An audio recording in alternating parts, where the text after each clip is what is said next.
জুমার সালাত আদায় করে সকলে এখন দলে দলে যার যার গন্তব্যে পৌঁছে যাচ্ছেন।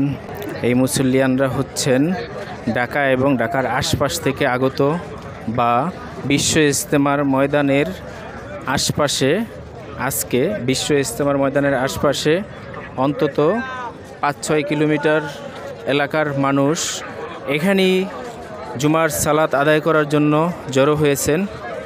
বেশিরভাগ মানুষই আজকে মসজিদে, আশেপাশের মসজিদগুলোতে মানুষজন একটু কম হয়েছে।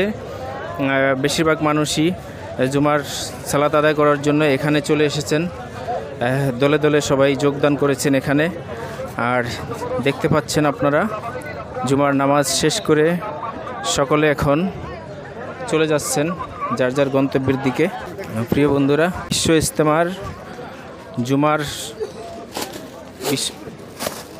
বিশ্ব ইজতেমা ২০২৫, আজ ৩১শে জানুয়ারি ২০২৫ বিশ্ব ইজতেমা। আজকে এই জুমার পবিত্র জুমার নামাজ দিয়ে শুরু হলো বিশ্ব ইজতেমার যাত্রা। এই যে বাবুটিও নামাজ পড়তে এসেছেন। বাবু, তুমি নামাজ পড়তে আসছো? হ্যাঁ। নামাজ পড়তে আসছো? হ্যাঁ। কেমন লাগছে তোমার কাছে? কেমন লাগছে এত মানুষের সাথে একসাথে নামাজ পড়ে? ভালো। ভালো লাগছে। তোমার নাম কি? তানবীর। তানবীর। এটা তোমার কি লাগে? ভাইয়া। ভাইয়া, ভাইয়ের সাথে আসছো নামাজ পড়তে? কেমন লাগছে ভাই নামাজ পড়তে আসছেন? ইনশাল্লাহ অনেক ভালো লাগছে। ভালো লাগছে। জুমার সালাত আদায় করার জন্য এখানে অ্যাডজাস্ট হয়েছে। আপনার কাছে কি মনে হয় কত লক্ষ মানুষ হবে?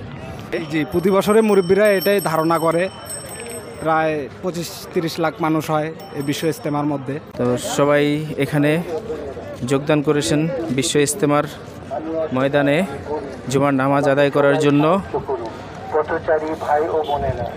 শুকরিয়া মহান রব্বুল আলামিনের কাছে, শুকরিয়া আমার সৃষ্টিকর্তার কাছে, যিনি সুযোগ দান করেছেন জুমার নামাজটুকু সবার সাথে জামায়াতে আদায় করার জন্য।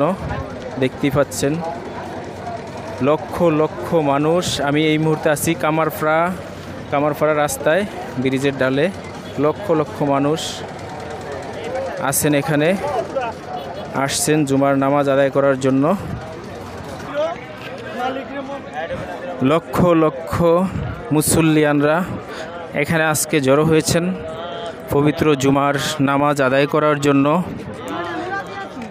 ঢাকা এবং ঢাকার আশেপাশের জেলাগুলোতে যারা মুসল্লিরা আছেন, বেশিরভাগ মানুষই আজকে দলে দলে এই জুমার নামাজ আদায় করার জন্য এখানে এসেছেন।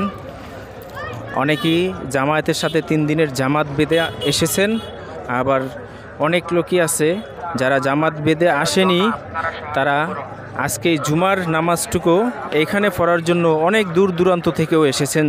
ঢাকা এবং ঢাকার আশপাশের জেলাগুলোর সবাই দলে দলে এখানে এসেছেন।